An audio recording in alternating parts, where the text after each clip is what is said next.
Oi, queridos, tudo bem? Espero que todos estejam bem. Estou chegando aqui para falar com vocês sobre as hipóteses do projeto de pesquisa. Vou já compartilhando a minha tela aqui, para a gente já ir direto ao assunto para falar sobre as hipóteses. Então, assim, partindo do projeto de pesquisa, né, depois de nós termos visto como é que se fazem os outros processos, né, como nós vimos nas aulas anteriores, hoje a gente vai falar das hipóteses. As hipóteses, elas nada mais são do que possibilidades de respostas para o problema de pesquisa. Então, agora eu vou conversar com vocês sobre o que são essas hipóteses e como pode ser a melhor forma de elaborá-las para o seu projeto. Então, assim, entendendo as hipóteses como possibilidades de resposta. Então, quer dizer, você pode ter apenas uma hipótese ou você pode ter várias hipóteses, né? Respondendo com possibilidades de resposta para a questão inicial do trabalho, que nada mais é do que o projeto de pesquisa. Então, assim, se você tiver um problema, você pode ter uma ou mais hipóteses, tá? Não tem problema se você tiver só um problema de ter mais de uma hipótese, não tem problema com relação a isso. Uma ou mais hipóteses.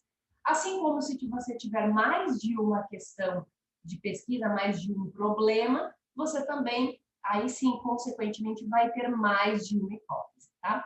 Eu sugiro sempre ter ali entre 3 ou 4 opções de hipóteses no seu trabalho. As hipóteses, elas vão te ajudar a encontrar um norte na sua pesquisa. Então, assim, não significa dizer que você vai ter que encontrar, que essas hipóteses, essas respostas, elas terão que ser confirmadas ao longo do trabalho. Não é necessário. Significa que é um ponto de partida, né? Então, assim, a minha pergunta é essa, e eu penso que esta pode ser uma das respostas para essa minha pesquisa. Então, o que na verdade, a possibilidade, essas hipóteses, elas vão te ajudar? Quando eu digo que elas possibilitam um norte na tua pesquisa, significa que, através delas, você vai ter um rumo para seguir no trabalho. Quer dizer, é uma aposta que você vai fazer, inclusive para escolher a sua teoria, é uma aposta que você vai fazer, inclusive, para saber a sua pesquisa de campo, para saber aonde você vai pesquisar, né? Então, vou dar um exemplo assim inicial aqui, quando eu trabalhei na minha tese, em que eu estudava as famílias que perderam todas as suas casas numa área de ressaca ou uma área de ponte, foram migradas para um conjunto habitacional, longe do centro, dos seus pertencimentos sociais. E uma das minhas hipóteses era de que as mulheres eram as provedoras da casa, de que as mulheres eram as chefes de família. Era uma das minhas hipóteses. Então, isso significa o quê? Qual é o norte do meu trabalho? Que eu vou começar entrevistando mulheres, que eu vou observar o dia a dia dessas mulheres, que eu, inclusive, posso verificar, se eu tiver acesso às próprias contas, à própria documentação das famílias, para verificar no nome de quem isso se encontra. A casa está no nome de quem recebeu a doação da casa. Então, quer dizer, são possibilidades de norte, de caminhos que eu tenho para responder ali a uma das minhas hipóteses, né? Que aí vai direcionado ao meu problema de pesquisa na época. Então, assim, a partir dessa definição, é um rumo que você vai encontrar. Um rumo de entrevistas, um rumo de observação, um rumo de teoria. Aí eu, de novo aqui, né? A resposta que você vai obter no trabalho pode ser a resposta total, parcial, ou até mesmo a negação das hipóteses formuladas. Então, quer dizer, no resultado do trabalho, lá no final, talvez você confirme, ou seja, a sua hipótese seja totalmente confirmada, de repente em partes, e talvez possa ser negada. Se a sua hipótese for negada, não significa que o seu trabalho não tenha validade. Significa apenas que a aposta que você fez não estava certa. Mas você fez todo um direcionamento teórico ali e aquilo não perde o valor do seu trabalho, né? Teve há muitos anos uma colega minha era um projeto de extensão de graduação, e ela fez um programa de rádio voltado para mulheres, na época, isso tem uns 15 anos, talvez até mais. E aí ela fez esse trabalho, assim, digamos assim, eu vou fazer um trabalho, era um programa feito por mulheres, para mulheres, falando sobre empreendedorismo de mulheres. E aí uma das hipóteses dela era de que ali tinha a ver com o movimento feminino, de que as mulheres também, uma programação feita por mulheres para falar sobre isso teria sucesso, enfim. Eu não lembro exatamente quais eram as hipóteses, eu sei que nada funcionou. O programa não deu certo, o programa era lindo, super bem gravado, pessoas, mulheres maravilhosas participando, mas assim, não funcionou. As pessoas, as mulheres que elas queriam, a classe de mulheres, né, na época, assim, não eram mulheres de periferia que elas queriam atingir. Então, quer dizer, aquelas mulheres não foram atingidas com o programa. Elas não se identificaram com o programa. Né? Muitas vezes, o programa de rádio não chegava até elas. Então, quer dizer, as hipóteses não se confirmaram. Então, o programa foi produzido, foi super bem feito, mas a hipótese não funcionou. Entende? Então, não significa que o projeto em si vai sofrer ali, enfim, queda de notas na avaliação. Né? Mas significa que o que ele gostaria de ter feito, ele não conseguiu fazer. Mas na avaliação, você não vai perder nota por isso. Né? Então, assim, e é importante que no final você também não force a barra para confirmar suas hipóteses. Do tipo isso, como essa minha colega, as mulheres que ela queria atingir não assistiram, ela não poderia mentir, não ouviram, ela não poderia mentir que as mulheres ouviram. Né? Então, quer dizer, ela foi honesta, disse, olha, o trabalho ficou bonito, mas nós não atingimos o objetivo que nós queríamos, que era chegar até estas mulheres. Então, nós teríamos que pensar num novo projeto, num novo tipo de programa de rádio para ser veiculado numa outra emissora, enfim, teria que ser readequado. Então, o que é importante é que, sobretudo nesse caso, no projeto experimental, você está apresentando um projeto. Não significa que ele vá dar certo, significa que é uma tentativa.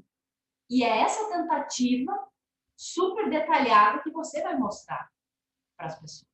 Assim como também numa monografia, você parte de uma hipótese e no final você comprova que essa hipótese não funcionou. Ok, não tem problema, você vai colocar isso lá nas suas conclusões. Né? Então, assim, é um ponto de partida, mas não vai atrapalhar o seu trabalho caso você não as confie.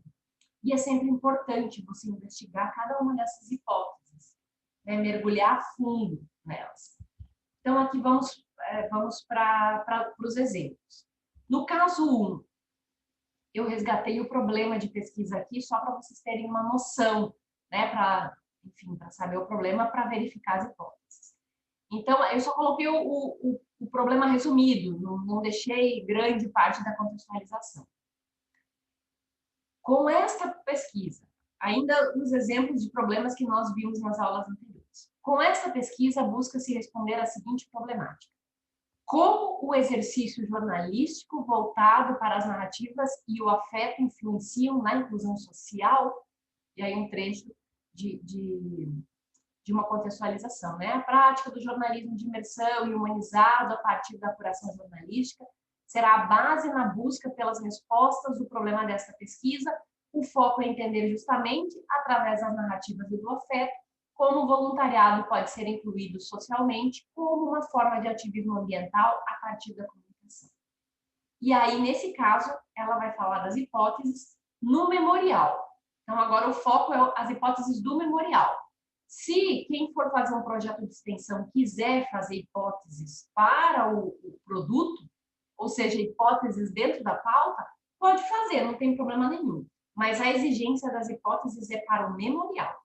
Então, aqui, no memorial, né? No caso dela, as hipóteses podem atender tanto o memorial quanto o produto.